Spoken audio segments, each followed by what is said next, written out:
bilangnya ronde pertama sekitar tahun lalu, lebih dari 1 tahun yang lalu. Itu Abah Komar didiagnosa kanker stadium 4C. Karena pada saat itu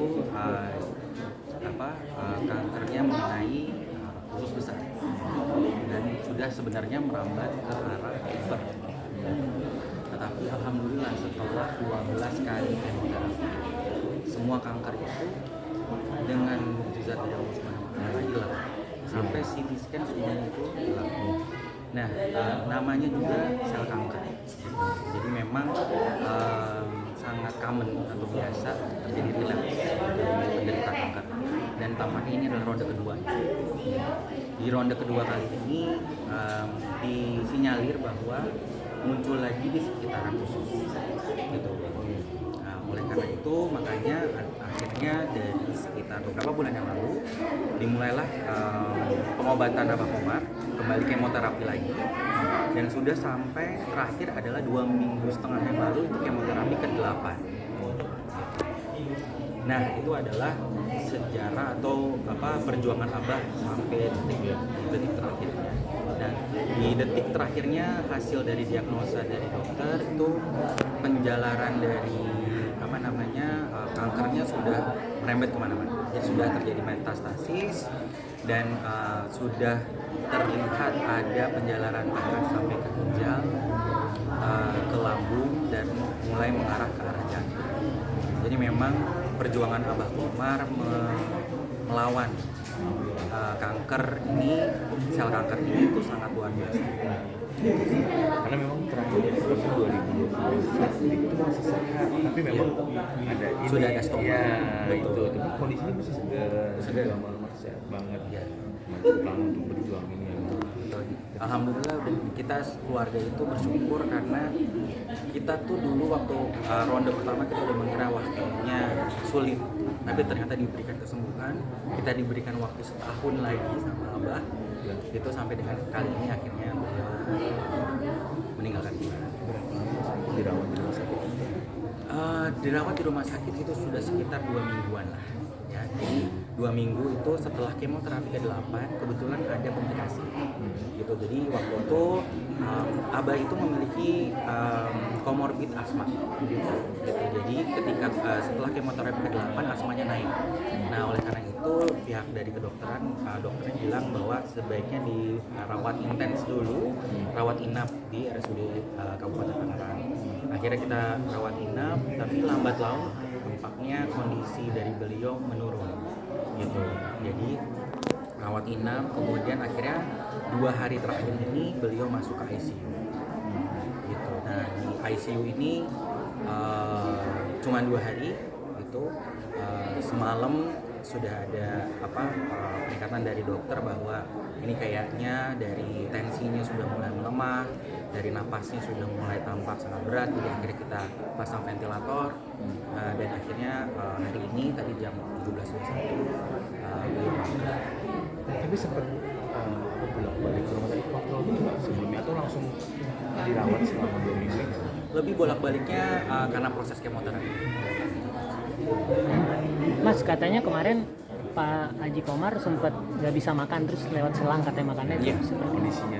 Iya, jadi pada saat rawat inap ini karena kan asmanya naik, kemudian itu ada seperti kayak gas di lambung, dan karena itu beliau mual, jadi nggak ada makanan yang bisa masuk. Akhirnya kita bantu dengan cairan infus, tapi untuk gas yang ada di lambungnya itu dibantu dikeluarkan dengan selang. Itu akhirnya yang terjadi sampai dengan terakhir ini memang beliau susah ada asupan masuk gitu. Jadi memang kita nggak tahu umur ya, tapi begitu keluarga udah mulai melihat bahwa kok ini kok nggak ada yang masuk, ini apa beliau udah siap-siap kah gitu. Jadi kan kita punya naluri lah sebagai keluarga. Jadi kita udah pada saat detik terakhir pun keluarga udah berhasil ngumpul semua anak-anaknya, dan kita udah masing-masing berhasil bisa untuk mengantar beliau meskipun gantian masuk ke dalam ruang ICU. Itu kita udah diberikan suatu kesempatan yang luar biasa.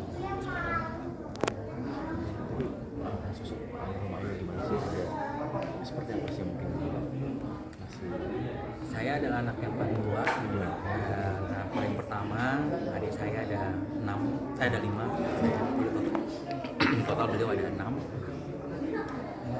Sosok seorang Haji Nurul Komar atau Abah Komar itu adalah sosok yang secara alami dia ingin menyebarkan kebahagiaan. Dia tidak suka tuh melihat ada orang yang merasa susah. Beliau itu bahkan kalau misalnya ada orang di tengah jalan bilang, Pak Haji sepatunya bagus Pak Haji, nih ambil. Pak Haji tasnya bagus Pak Haji, ambil. Jadi dia sebegitu manusiawi. Jadi saya tidak bisa minta seorang ayah yang lebih baik lagi dibandingkan beliau sebagai role model saya di dunia. Prinsip hidup beliau adalah itu, tentang kebahagiaan. Harus semua mau melawan apapun, mau menghadapi masalah apapun, dicari titik bahagianya. Nggak boleh sedih, harus bangkit lagi. Anak-anak papa nggak ada yang berpuruk, harus bisa bangkit. Yaitu dicari, mau sesusah apapun harus bisa diketawain. Itu bahasa dia gitu. Masalah apapun harus bisa diketawain gitu. Kalau udah bisa diketawain berarti itu sebentar lagi bisa cari solusinya. Itu adalah prinsip beliau yang saya ambil sebagai prinsip hidup saya, dan saya terapkan, dan saya juga minta adik-adik saya juga seperti itu sampai dengan detik-detik. Saya bilang saya dan adik-adik saya itu, adik kita semua nggak ada yang benar, karena bapak kita nggak benar itu maksudnya adalah ngelawak dulu. Sampai dengan papa dirawat juga kita bilang, wah ini papa ngeprank nih, ngeprank sakit gitu. Bentar lagi dibangun lagi nih, hokinya itu luar biasa. Tapi itu adalah cara kita untuk coping dengan apa yang kita hadapi. Itu ada cara keluarga kita. Cara kita dari bapak ada cara yang adalah menertawakan, bukan menertawakan nasib sebenarnya. Bagaimana membuat hal atau masalah itu menjadi lebih enteng. Itu dengan cara tertawa. Itu yang diajarin ke kita sebagai anak-anak. Dan itu semua adik-adik saya kita punya satu karakteristik yang sama karena ajaran.